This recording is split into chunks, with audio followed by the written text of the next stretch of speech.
Assalamualaikum, salam sejahtera. Saya Zulfitri Yusof, anda bersama saya dalam Agenda Awani. Sebelum kita bercerita mengenai banjir besar yang melanda Lembah Kelang pada 18 Disember lalu, kita terlebih dahulu tersebarnya visual-visual ataupun video-video viral yang menunjukkan bahawa bagaimana pelabuhan Kelang teruk dilanda banjir. Pada ketika itu, kita mungkin menyangkakan ianya hanyalah banjir kilat saja. Tetapi impak visualnya begitu besar. Lebuh raya digenangi air dan juga ada video yang tersebar ialah menunjukkan kontena-kontena juga terapung kerana banjir yang berlaku di Pelabuhan Kelang pada ketika itu. Ini menjadi titik tolak pada perbincangan kita pada hari ini. Bagaimana kita melihat kepada kerugian tapi dalam masa sama dalam jangka masa panjang bagaimana kita bergerak ke arah yang lebih baik. Kerana kalau daripada satu kajian yang dilakukan di peringkat antarabangsa juga mengatakan bahawa bandaraya-bandaraya pelabuhan antara kawasan yang terdedah ataupun cukup berisiko tinggi dalam jangka masa 20 ke 30 tahun akan datang untuk ditenggelami ataupun menerima musibah banjir besar. Ini akibat ada beberapa perkara antara lain kerana trend demografi, pertumbuhan penduduk yang begitu tinggi dan juga kepesatan pembangunan di kawasan pelabuhan. Bagaimana kita bersedia ke arah ini? Saya bersama dengan yang berbahagia Datuk Dr. Sabirin Jaafar merupakan Ketua Pengarah Institut Maritim Malaysia. MIMA, terima kasih Datuk kerana bersama kami sekali lagi dalam Agenda Awani pada kali ini. Berapa kerugian yang ditanggung pelabuhan di Malaysia, khususnya Pelabuhan Kelang apabila kita bercerita mengenai banjir besar yang melanda negara baru-baru ini? Kalau Datuk dapat singkap semula kejadian yang berlaku sekitar 17 hari bulan lepas. Terima kasih Zul. Jumlah taksiran kerugian belum dapat dibuat secara detail semasa ini, tapi menteri kita iaitu Menteri Penghutan yang berhormat Dr. Wika Siong ada menyebut baru-baru ini dalam statement dia di segi umpamanya Pelabuhan Kelang purata harian boleh menguruskan 35,000 TEU which is 20 equivalent units kargo sehari, tetapi pada 18 hari bulan Disember menurun 70% kepada 9,970 saja. Kemudiannya hari selepas tu 19 Disember dia meningkat kepada 11,000 TEU dan 20 Disember dia meningkat kepada 27,000 TEU. Maknanya kalau kita pandang dari aspek itu memang satu penurunan yang sangat drastik lah pada hari pertama banjir itu, dan tentu ini membawa pada kerugian yang besar.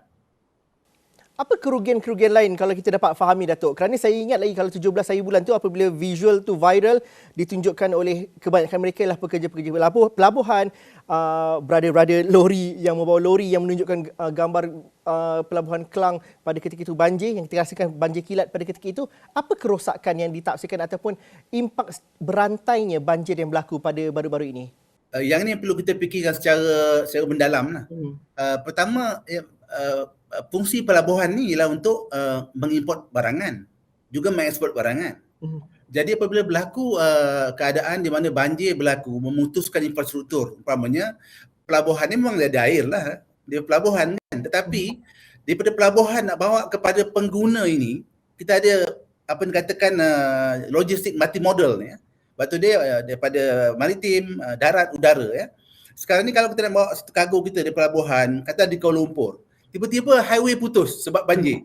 Dia memutus satu talian itu. So kita kena fikirkan masa depan bagaimana caranya, kan? Ini kena fikir secara serius ini sebab kebanyakan pelabuhan di Malaysia ni berada di bawah lembayung banjir ni. Kemungkinan tu tinggi dan kita boleh fikir secara jernih sebab ini berlaku dah banyak kali because bukan kita banjir ni sesekali saja, every year ada banjir di timur sebagainya. Cuma tahun ini sangat besar dan nampaknya kurang bersedia dengan keadaan seperti ini. Tapi kesan dia tentang pergerakan kargo sendiri. Kargo ni bawa barangan, bawa makanan sebagainya kan. Dia nak bawa bagaimana kalau berlaku terputus. Kalau 3 hari mungkin kita boleh manage. Kalau berlaku 3 minggu bagaimana keadaan dia. Dan ini kita lihat trend-trend di luar telah berlaku sekarang ni, di mana bila berlaku satu keadaan banjir di pelabuhan, yang terkesan dua. Yang pertama infrastruktur, banjir, kereta tak bergerak. Yang kedua manusia sendirilah, pekerja dia tak boleh datang bekerja. Pemandu lori tak boleh datang bekerja sebagainya, dan mereka pun kalau banjir pun air surut, mereka sibuk menguruskan kediaman mereka yang memerlukan mungkin berminggu untuk pulih seperti asal. Ini memberi satu stres yang sangat berkesan lah, terkesan untuk kita fikirkan secara mendalam apa cara terbaik untuk mengatasi ini untuk jangka panjang. Supaya kita lebih bersedia lagi gunakan ini untuk kita gunakan musibah ni untuk kita fikir secara telus, bersih, terbuka dan untuk buat satu solusi long term lah, jangka panjang.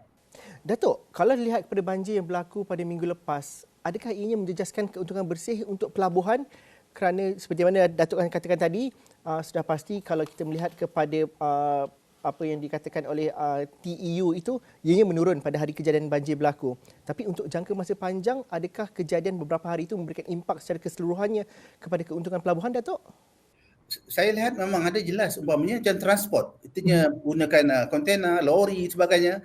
Kalau ni rosak perlukan pembaikan, tentu dia akan terkesan di aspek ini.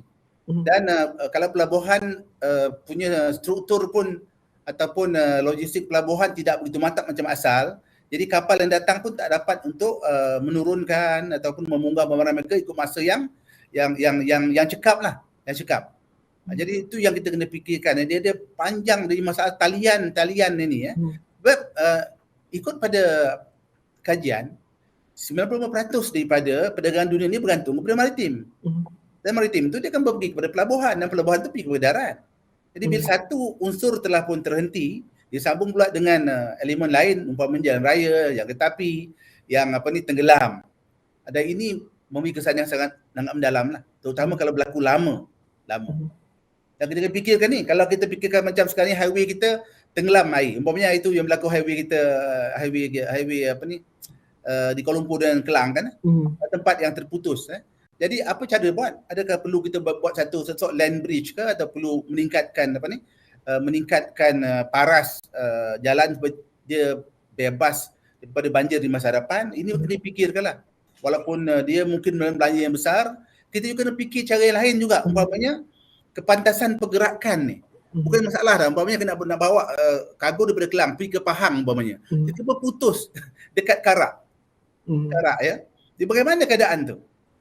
Jadi kita kena fikir cara lain. Umpamanya mungkin kalau pergerakan minyak sebagainya mungkin perlukan bentuk selain daripada penggunaan lori, kontainer dan sebagainya. Kan? Itu yang perlu kita fikirkan. Macam juga di pelabuhan. Kalau kita terlampau bergantung kepada semua manusia, maka kita lihat banyak pelabuhan dunia sekarang ni mereka jadi full autonomous. Dia gunakan banyak internet sebagainya, jadi handling pun tak banyak digunakan oleh manusia lagi. Jadi benda ni walaupun mungkin mengurangkan tenaga kerja, tetapi bila berlaku emergency begini, dia jadi penting. Maksud dia tanpa manusia pun sistem boleh berjalan lagi. Yang ini kita kena gunakan Internet of Things sekarang yang terkenal kan, fully autonomous port. Ini semua yang perlu kita fikirkan secara bersepadu. Satu lagi sebutnya, banyak berlaku sekarang ni, berlaku di seluruh dunia pembangunan pantai ni. Maksud dia kita buat mushrooming ataupun berlakunya pembinaan ataupun development banyak coastal port cities ni yang tidak dibuat kajian secara bersepadu, secara integrated. I think untuk masa depan, I think negara kita perlu fikir secara ni, bila tumbuh satu pusat satu bandar baru di tepi pantai, mereka kena fikir secara serius ni, aspek logistik, aspek kemungkinan banjir sebagainya. Bila buat satu dasar begini, saya rasa mungkin kita boleh menangani masa depan dan lebih yakin lagi. Apabila Datuk sebut mengenai perbandaran pesisir pantai, kita juga melihat kepada beberapa data dan juga malah visualisasi yang sudah dilakukan oleh NGO, badan-badan berkaitan. Kalau kita ambil contoh unjuran daripada Climate Central, sebuah badan bukan kerajaan yang menggabungkan saintis, pakar alam sekitar dan juga wartawan berpengalaman. Mereka menunjukkan ataupun meramalkan bahawa sebahagian besar kawasan di Pelabuhan Kelang ataupun di pantai barat sebenarnya termasuk bawah lembah Pelabuhan Kelang akan berada di bawah paras banjir tahunan pada tahun 2030.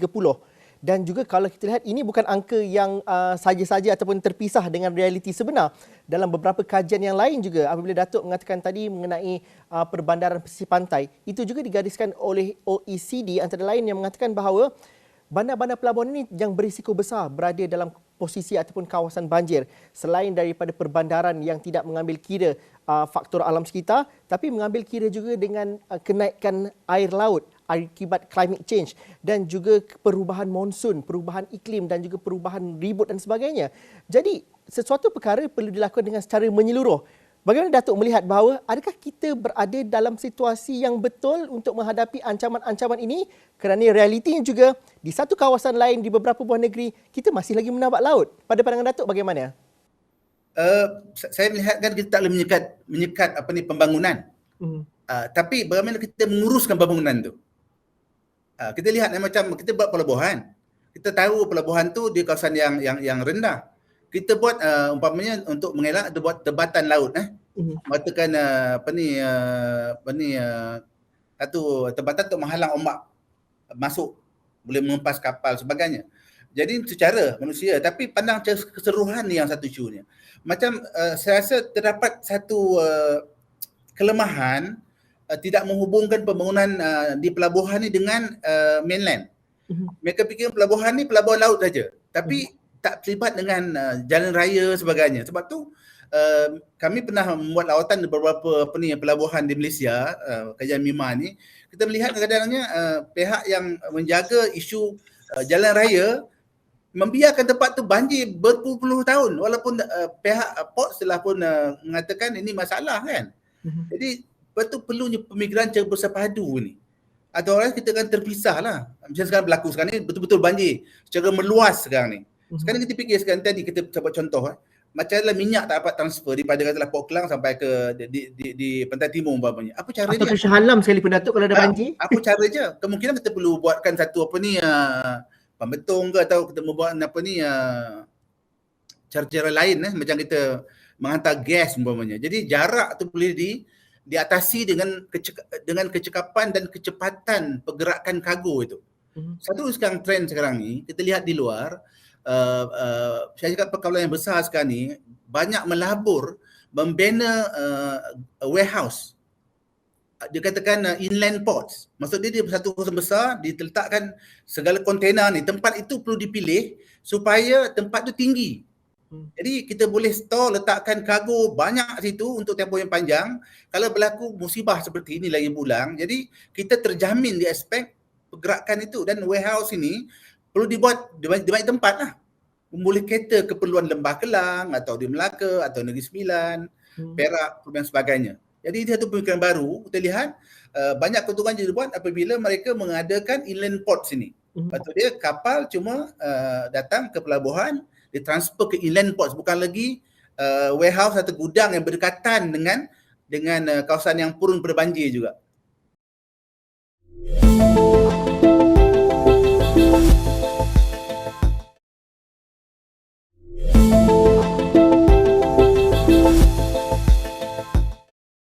Adakah kita ada masalah untuk ada idea dan juga inovasi seperti Datuk katakan tadi daripada pelabuhan ke inland port? Kerana kalau kita lihat kepada kawasan industri, kalau kita ambil contoh di Pelabuhan Kelang ataupun pelabuhan di Kuantan sebenarnya, masih lagi ada kawasan-kawasan yang kita boleh naikkan value ataupun kita naik tambah nilai kepada idea-idea yang seperti ini. Pada pandangan Datuk, adakah kita kekurangan daripada aspek itu atau sebenarnya ianya belum lagi dipelopori ataupun diguna pakai dengan sebaiknya? Saya rasa ini bukan satu benda yang terlalu rumit, bukan rocket science lah. Kita fikir secara biasa saja. Dan kita lihat perkembangan ini berlaku di tempat lain di dunia ini. Cuma kita mungkin kita perlu duduk berfikir betul-betul. Dan musibah banjir seperti ini memberi kita satu peluang untuk kita betul-betul memikir secara jernih, secara telus apa cara terbaik untuk kita mengatasi ini. Apa yang berlaku tu berlaku dah. Kita tak boleh nak buat apa kan. Tapi yang mendatang ni bagaimana keadaannya. Jadi saya rasa ini antara alternatif yang kita fikir secara serius, iaitu penempatan kargo sebagainya letak dalam inland ports, kerana dalam warehouse yang besar-besar untuk menampung masalah seperti ini kalau baru terputusnya lagi. Sebab untuk kita membina jembatan, atau meninggikan lagi lebuh raya sebagainya, atau ECRL nak alih macam mana. Jadi ini perlukan masa. Tapi yang urgent sekarang ni, barang-barang mesti kita letakkan tempat yang selamat untuk tempoh yang panjang. Ini saya rasa kita ada kelebihan di aspek tanah banyaklah. Tanah. yang perlu boleh kita gunakan macam negeri Pahang, negeri Johor sebagainya, mereka boleh mengadakan warehouse seperti ini untuk memberi jaminan ataupun security, food security dan sebagainya lah apabila berlaku malapetaka seperti ini. Okay. Satu lagi nak beritahu Zul lah, contoh berapa serius isu air ni ialah kita lihat negara tetangga kita berpindah ibu negara. Jakarta dicadangkan berpindah ke Kalimantan, ke Kalimantan Timur di Palangkaraya. Ada sebab disebut dalam masalah kemungkinannya ataupun diunjurkan Jakarta tu akan tenggelam dalam tempoh 2050 begitu. Mungkin bersedia lama begitu. Kita lihat negara jiran di bawah kita mereka bincangkan masalah kenaikan paras air ni dibincang dalam bajet mereka, sebab tu mereka tak terjejas dalam pelabuhan di Singapura umpamanya, mereka tak terjejas.